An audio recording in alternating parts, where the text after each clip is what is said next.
Hello, everybody. It's Thursday night. I hope you have a drink. I hope you have a bunch of books to read for the weekend, or you had a great reading week. I know I did. Summer's coming in hot at my house. It's the end of school. Both my kids, my son finishes this week, my daughter finishes next week, and summer is breathing down our neck. So day drinking is going to take a little bit of a break for a few weeks while I do some summer stuff with my kids. And then I'm back better than ever. I don't know how I'll be better than ever, but trust me, it'll be better than ever. So I'll have a new exciting schedule up for you guys on the Day Drinking Facebook group. So go join there. Yeah, I've got a lot of fun authors, a lot of fun books. I got some YA fantasy coming. I've got some more thrillers, of course, some more romance, some more women's fiction. So please come. But tonight we're going out with a bang, ending this season with my nearest and dearest writer friend, Stephanie Doyle. We're gonna play a little game, and we're gonna see if Stephanie remembers how we met. I don't know if she will, but we'll see. But before we get there, I'm gonna read. Well, she's here not just to talk about how we met, but she's here to talk about her amazing and honestly fun. Reading this book is fun. It's a Jane Austen romance, or Jane Austen retelling, romance, YA mashup. And it's called Enemies To Prom Dates. And if Jane Austen retellings are your thing, you're going to love this book. So let me read you the back cover copy. It's called Enemies To Prom Dates. Haddonfield High, book 1. Whose fits? Oh, just my biggest competition academically, the most arrogant guy in school, QB1, and super ridiculously hot. He's also my mortal enemy. We don't agree on anything except that he hates me as much as I hate him, until we realize our younger sisters are the target of a super creepy freshman bait list. With no choice but to team up, we have to put aside our mutual loathing only to find out maybe we don't hate each other as much as we thought we did. I know it for sure when the kissing starts. I mean, if that doesn't get you interested, then Jed, I don't even want to know you. Stephanie's going to know that. Stephanie's going to know that. Here we go. Oh, that's great. Oh, thank you. Thank you. Of all the West Wing references, that feels like the most iconic. Well, Jed, I don't even want to know you because her Jed, voice. I don't even want to know you. But you got to do it in that New England accent. Jed, I don't even want to know you. Perfect. Steph, how you doing? Good. Have you got your red Solo cup? I have my red Solo cup. I did not fill it with warm beer. I only drink one poison, and everybody knows that is white wine, the Pinot Grigio. I'm having a double Negroni.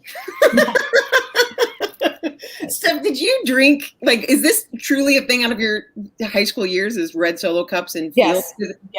Yes, absolutely. This will probably get in trouble if anybody from my hometown actually reads these books, but yes, it's very much my high school experience. The woods, the historical society, the school, the very old-fashioned looking school, it's all right there. Well, your high school is actually Haddonfield High. Yeah. I changed it a little bit in case somebody comes after me. I actually went to Haddonfield Memorial High School. Oh, there you go. They'll never get you. They'll never catch me. But of course, all the characters in the book are fictional. Okay, well, we're jumping way ahead, but since we're here, so in the course of the book, as you mentioned in the back cover copy, your enemies to lovers have to get together over the fact that there's this creepy bait list, this freshman who's going to lose their virginity. That was real. The list wasn't real. There was never any betting ring, but calling the freshman coming in freshman bait was a total thing. And freshman girls who got junior boyfriends that was high air. If you got a junior as a boyfriend, you were living the dream, and it happened. Yeah, that was a thing in my high school too. And when you think about it as a grown ass woman, that's creepy. A little creepy. But I've made this case to you and to others. We have a tendency, I think, as we get older, or especially, I should say, when parents have kids that age, they forget everything that happened to them in high school. And as a single no kids, I'm like, don't you remember we were doing this kind of stuff in high school? And they're like, no, never. And I like, not me. I haven't been contaminated by the nervous Nelly teenager mom brain. So I told it like it was. Now, maybe we were a little bit, maybe it was a different time back then, but yeah, that was the thing. Absolutely. Oh, yeah. So, okay, we're going to back up real quickly. Do you remember how we met? Yes, but you get the story wrong. So this will be interesting. Get the story wrong? Stephanie, impossible. We met we were both writing for Harlequin. We were both writing for not Flipside then, duets. And we showed up, and back then in Harlequin, the RWA days, it was a big thing to have a ribbon announcing that you were published. I was never someone who cared about that kind of stuff. And so I walked in and I saw Molly, and we were both at this published party, and we didn't have ribbons. And I was like, that's a girl after my own heart. And you were like, yeah, I just didn't have time. I just sold. So I didn't have time to get the ribbon. And then we were both like, okay, well, you don't have a ribbon and I don't have a ribbon. Let's get a drink. and that was how it started. Wrong. No, that's it. You didn't have a ribbon. I didn't have a ribbon. And we both went and got a drink. Okay, well, that might be true, but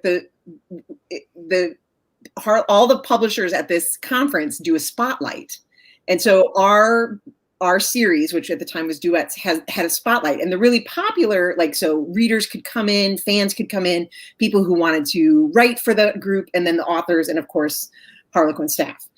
So the really popular lines like Presents and Desire and those, they had these marquee times at noon or 3 or whatever. Ours was at 9 a.m. But they all had bars. Whoever filled it out was all of it just gets bars. So it's 9 a.m. I didn't tell the time. And we're standing there, and I guess I didn't have a ribbon. That is why I approached you, because you did not have a ribbon. So I felt safe with you. All right. Well, I felt safe with you when you were like, let's get a beer at 9 a.m.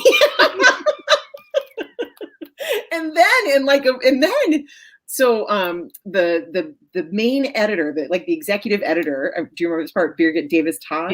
Yeah, Birgit, this very solemn and quiet and serious woman who is so solemn and quiet and serious that she makes me kind of spin into overdrive. I'm like, she kind of makes me nervous. And she came over, walked right past me, and was like, Stephanie Doyle, I have to tell you for about 20 minutes all of the things I really enjoyed about your blog. Someday I hope I have an executive editor who looks at me the way that Birgit is looking at you right now. It's so funny, for anybody out there, interested in publishing or the backstories of publishing. That conference was basically the highlight of my traditional publishing career. I met who would then become one of my best friends, my best writing friend. I had attention from Birgit, who was one of the heads of the line. I had approached another editor for a line that I thought I was going to get, and they turned me down. And then I approached her, and she said, "Oh no, we're reconsidering you, and we're going to take that book, and it's going to be this massive launch." That was Bombshell, and I was just like, "This is it. I made it." Steph, do you remember what else happened at that conference? Yes, I know where she's going. I may or may not have shaken my tatas in Nora Robert's face at a party when we very fairly were both drunk, and she shook back. So that's consensual. It was consensual. Booby shaking with Nora Robert. So that was it. I was and I felt like it got real fuzzy for me. We showed up at this publisher party, and it was at this crazy New Orleans thing. And again, Steph and I are so young and new and fresh. And I had just gotten married, and my husband had given me some of the cash that we, the people had given us at the wedding. And he was like, go to this conference with our wedding. So I stayed off site in this terrifying hotel. And anyway, so Stephanie are going to this fancy place. I think we're going to get food because I'm not buying any food because I'm going so cheap, but there's no food. There's just an open bar and chocolate covered strawberries. And I thought you were on the table Like you had climbed up on a table with No. Nora Roberts. No, there was no table. It was a dance floor. Let's not be prone to hyperbole. But it was, that was a cool place. That was absolutely a cool place. Yeah, well, frankly, you've had a lot of success and you've written a lot of amazing books, but that kind of loaded experience, where you meet kindred spirit, have all these great meetings, big, and then shake your tatas in Nora Roberts' face. I ended my night throwing up in my bathroom. Okay, but enough about that. Oh, wait, look, Steph, here's a good buddy. MJ says. Oh, MJ. And I'm so sorry, I'm going to show this. Facebook user, please let us know your name. She's excited to read the book. Well, let's talk about the book. So you have set, and again, this is where I admit to everybody, I have not read Jane Austen. So like Steph has a deep, abiding love for these books. And I'm like, yeah, sounds great. So you've got Fitz and Beth, who are Pride and Prejudice. Yeah. You have Jane Eyre and Edward, which is Jane Eyre. You see my face. And then like you bring in a little bit of Sherlock Holmes. So you have Sherlock Holmes and Irene Adler in this as well. Yes. So it's not precisely, I can't say that it's a Pride and Prejudice retelling. There are elements. If you've read Pride and Prejudice, you're going to go, oh, I know who that is, or oh, I know who that is, or oh, I get this, or I understand the connections. So you're absolutely going to feel it. But then, of course, I'm going to shake it up with Sherlock Holmes and Irene Adler and Jane and Ed. Okay, so what was the germ of the idea for this? Like what? It was, we were having a chat, and I had just watched Enola Holmes on Netflix. Oh. And I said, why didn't I write Enola Holmes? And it was just that, I'm like, why didn't I do that? Why didn't I do that? And, as writers do, we steal. And so then I just started, well, what are the classics that I love? And when I pulled these two others, Pride and Prejudice and Jane Eyre, which are my two all-time favorite books, I really started to look at the class distinction and the elements of them. And I'm like, if you pull them out of their world and then you stitch them back into the world, all of those class elements all stay the same, right? The power dynamics, right? Fitz's, Darcy's power dynamic as opposed to Beth's power dynamic. And then I was like, where do I set them in this class, this really separated class society? And I didn't have to look any further than my high school. So I was like, that's what I'm going to do. And so did you have any, like, because you write romance and read romance. I mean, Molly, you every once in a while tried to elevate me, but I'm a hardcore, probably 85% of my reading is romance. So did you have any problems? Like, I mean, this is a lot of stuff to shift around. So not only like you're trying to pay homage and in some cases taking elements from a story, from another story, you're trying to put it in high school. You're trying to,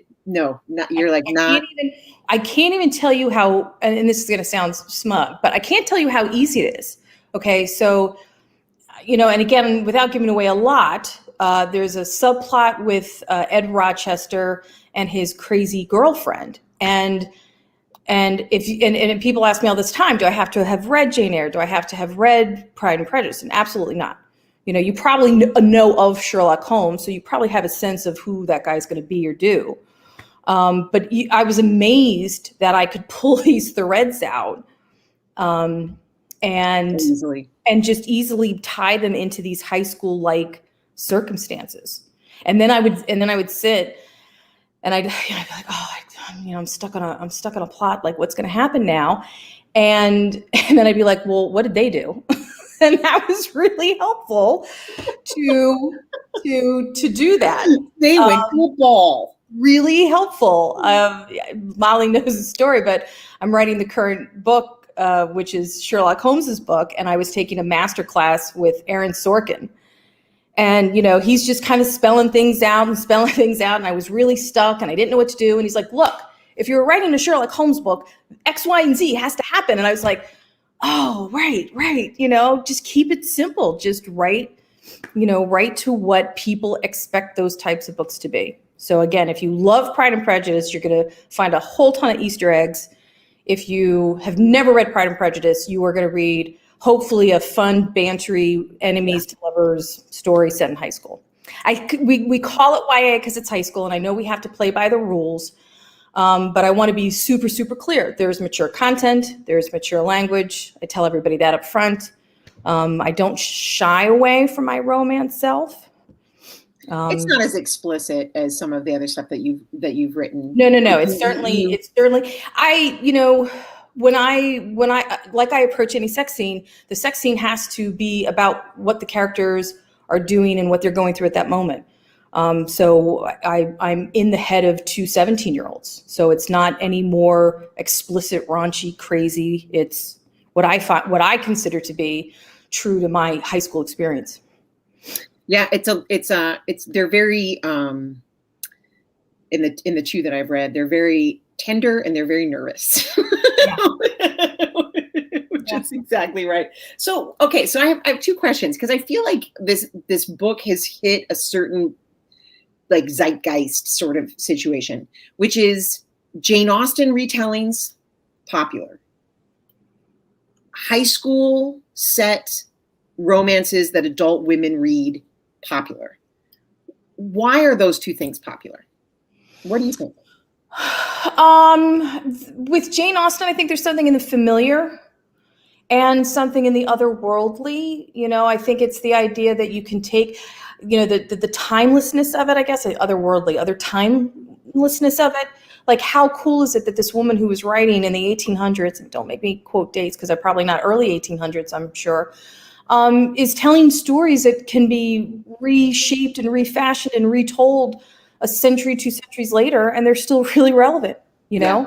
I mean, there's nothing, when I wrote Fitz and Beth, there's nothing that isn't Jane or Elizabeth Bennet and Darcy in there, right? He is arrogant, he is cocky, he is on top, but he wants her. And she is just like, no way, not you. I don't want you. I mean, all of that element is to me, is as compelling as it was, like I said, in the early 1800s. Oh, and I'm probably going to get hate mail if I don't get that date right. I know, it was early 1800s. I don't think anybody cares. Patty Kosky says, hello, ladies. Oh, hello. Hello, Patty. So then what about the high school stuff? I mean, I have a theory, but I want to hear your theory. Well, I think, this is, as you know, I've written about a 16-year-old teenage bride. I've written about a college couple that grows up into maturity. I've written about kids who met at 10 and 12 who grow up together. So I kind of figured out that I like that. I don't know why, but for me, very specifically, the high school setting was about the power dynamic and the class structure, because it is all baked in. Like, at least in my high school, money was a thing, and who had money was a thing, and who didn't have money was a thing. And it was a politics that needed to be navigated. I make it super hyperbolic in the book, obviously. People from my high school would call me out and be like, seriously? And I'm like, well, yeah, a little, right? But that's what fit for this story. I needed to put, I call them the have-nots and the snobs, but Jane Eyre is an orphan. I make Irene Adler because we kind of have this sense of her as being tougher, than anybody. I make her an orphan. Heathcliff was an orphan, right? So you had these orphans, and then you had Elizabeth Bennet, who was looked and appeared like everybody else, but the underpinnings of that family wealth were slipping away, right? Mm-hmm. She was one father's death away from losing everything. So I pulled that component. And then, of course, I pulled in, what I imagine to be the epitome of power, of handsomeness, money, wealth, athletic ability, to resemble the scion of what high school popularity would be. Did I use the word scion? Right? Came out. Nice one. Hey, nice one. I feel like the place where this book meets, and again, have never read Jane Austen, but I've read a lot of historical romance.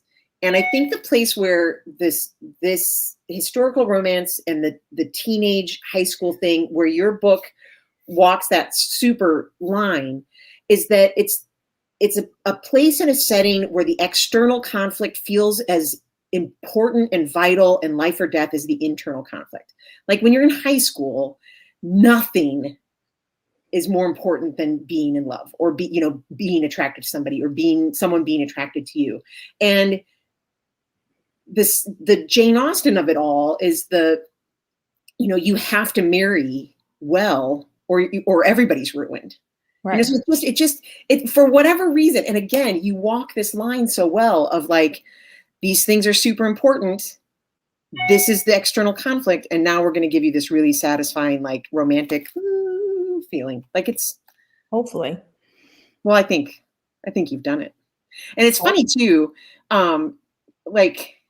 There's not a lot of books that I get to read that I know so well from like backstage, knowing you and, talking about the books with you and reading the books.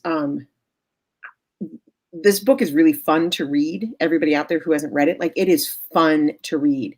And you had fun writing it. Oh yeah. Oh, just so much fun, which usually for me is indicative of how I think the book's going to go over. I wrote the Bride series, which was a popular series I did. And again, that was just fun in motion. Every single day was just fun. Every single day. I mean, I was writing scenes and I was laughing at scenes, and I'd get to the end of a segment and I would just start bawling and crying, and if that's all going, then it's usually usually that comes out on the page. And yeah, these were fun. Book 2, more fun. So we'll see how that goes. More fun. Okay, let's not jinx book 3. Book 3 is Jane Eyre. Book 3 is Jane Eyre. Are you ready? I am. I only know one thing for certain that happens. That's it. So it'll be, and again, they're not true retellings.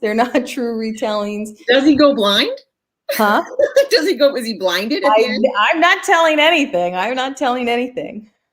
That would be something. So another thing that as a person who's, I think I've read everything you've written. It would be weird if I hadn't. But this is something that, it's one of those things that, when you read it, when you're reading it and it's not there. But I always know when I'm reading a Stephanie Doyle book, like your voice rings out. Like it is clear. No matter what your characters are, like what you're going to get from a Stephanie Doyle book. You're going to get this banter. You're going to get, this kind of heartbreaking conflict. You're going to get this sizzly sexual tension, that, goes on for pages and pages and pages. So do you think about that? Probably not going to know what anybody looks like. No. Or the room that they're standing in, or what day it is. What they're wearing. Irrelevant. That's important. She had blue eyes. Next. That's right. As long as she's bantering like her, shoes are on fire. So, like, when you're thinking of an idea and you feel yourself start to get excited and these characters start to kind of talk to you, or is it the idea first and then these characters? Like, how does an idea usually come together in your head?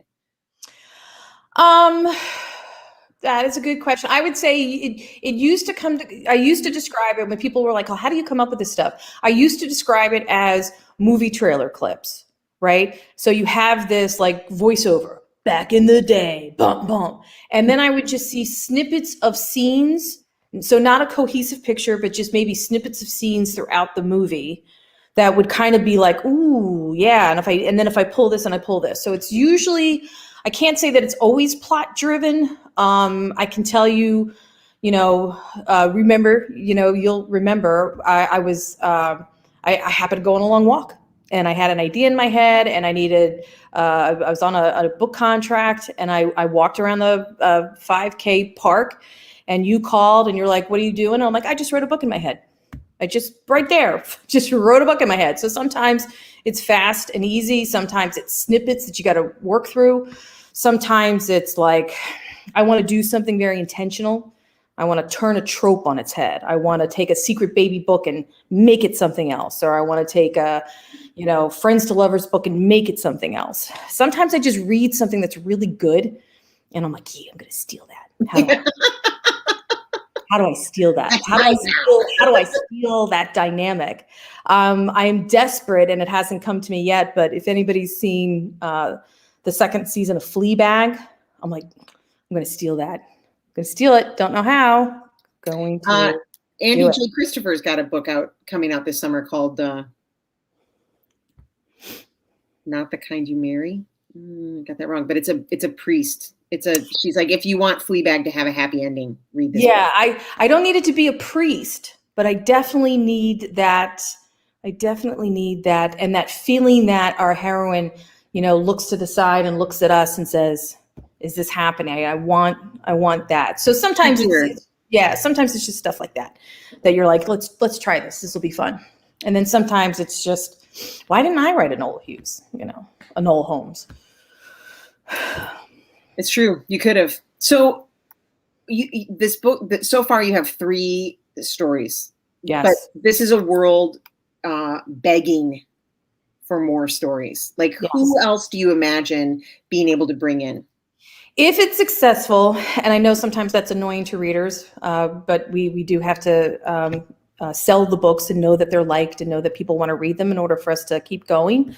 But if it's successful, then if anybody out there is like me, don't you want to know what happened to Mary Bennett? I mean, poor Mary Bennett.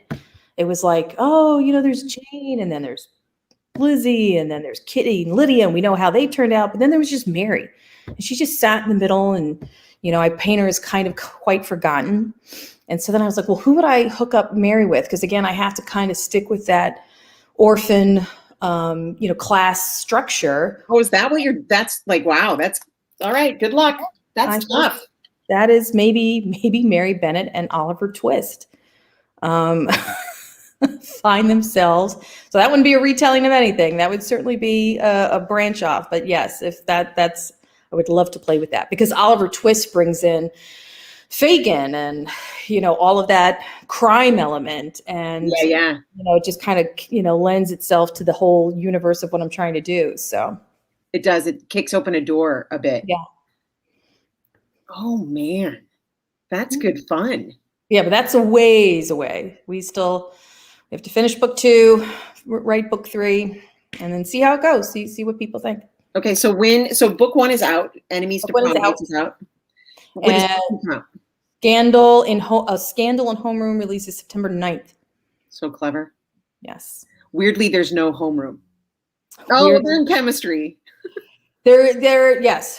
And I got a little bit, there is no prom technically at the end of book 1, but I promise there will be a prom at the end of book 3. Promise. I would not do that to you. What is a high school series romance if there is no prom? Yeah, really. Really. I mean, you tease us with a cotillion. I mean, a cotillion, that's so specific. Did you have a cotillion growing up?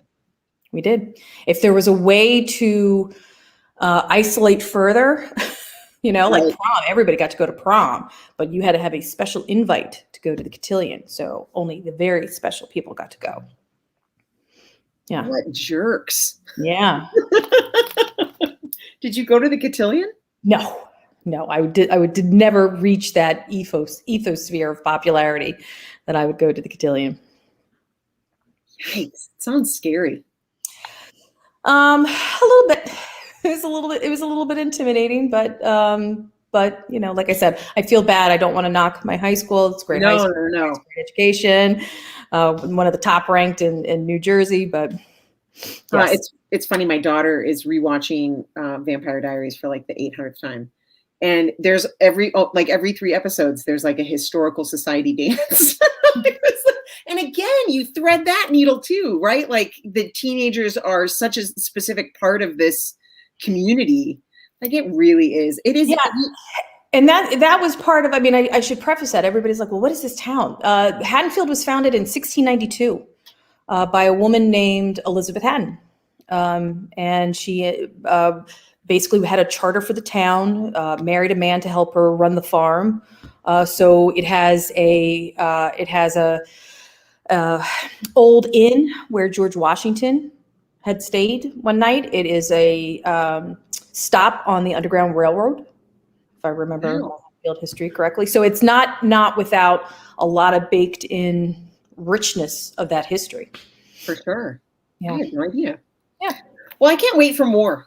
I can't wait for more from Haddonfield High. I actually would like the prequel story about the woman who started the town and had to marry the guy who helped the farm. Right? Yeah, that sounds dirty. Yeah, it was. No, Molly, you would hate her. Was she Quaker? No, I don't think she was Quaker, but she was a no booze. To this day, there is no booze in Haddonfield. I wouldn't say I would hate her. I mean, well, but I just say making a charter. The charter stands as it has always been. There will be no alcohol in the town of Haddonfield. They've gotten around it in a lot of clubs. The Woods had plenty. The Woods did have plenty. There was no shortage. So another question that I always ask on this is, and it's kind of funny because the quarantine. I mean, the quarantine's lifted. It's over. And I mean, although I know the answer, and you're a writer who writes only on weekends. You know, you have a serious and demanding day job, but only on weekends or days that you take off. Did you find it easy to work or hard to work? Are you finding it harder to work as we're like opening up? And that was one of those self-realizations I had to have. Like everybody's like, oh, this pandemic, this lockdown, this. I'm like, doesn't feel a whole lot different. You know, sometimes I would shake it up and I'd go to the Barnes and Noble and work for a little bit, or I'd go to a Starbucks and work for a little bit. But no, for the most part, I'm usually tucked in a chair reading a book, or I'm tucked in a chair writing a romance. So, you know, there wasn't a whole lot that changed. So, you know, I'm one of those. My cats and I got a little bit more closer, a little bit more intense. Well, I feel like you're a person too who like, you're like, oh, I can't do anything. Perfect. Let me write 7,000 words. Like you kicked it into gear. My favorite thing on this earth is like a rainy day where I don't feel guilty about not going outside and walking for a couple miles. You know, my favorite day is just a rainy, dreary Saturday or Sunday, which most people are like, what? But that is my guilt-free, settle in. You don't have to go anywhere. It's lousy outside, and let's just crank it out. What's going on? Well, here's to more of these books being cranked out by you. Let's hope. It's fabulous. Everybody out there, go pick up Enemies to Prom Dates. You're going to want it because Scandal in Homeroom with Sherlock Holmes is, I mean, it's delicious. It's everything you want in a Sherlock Holmes. He's like so cocky and so confident and yet really vulnerable, and like it's a delicious mix. So thanks, Steph. For taking the time to come chat with us. Well, thank you for having me. Hello, listeners. Thank you for paying attention.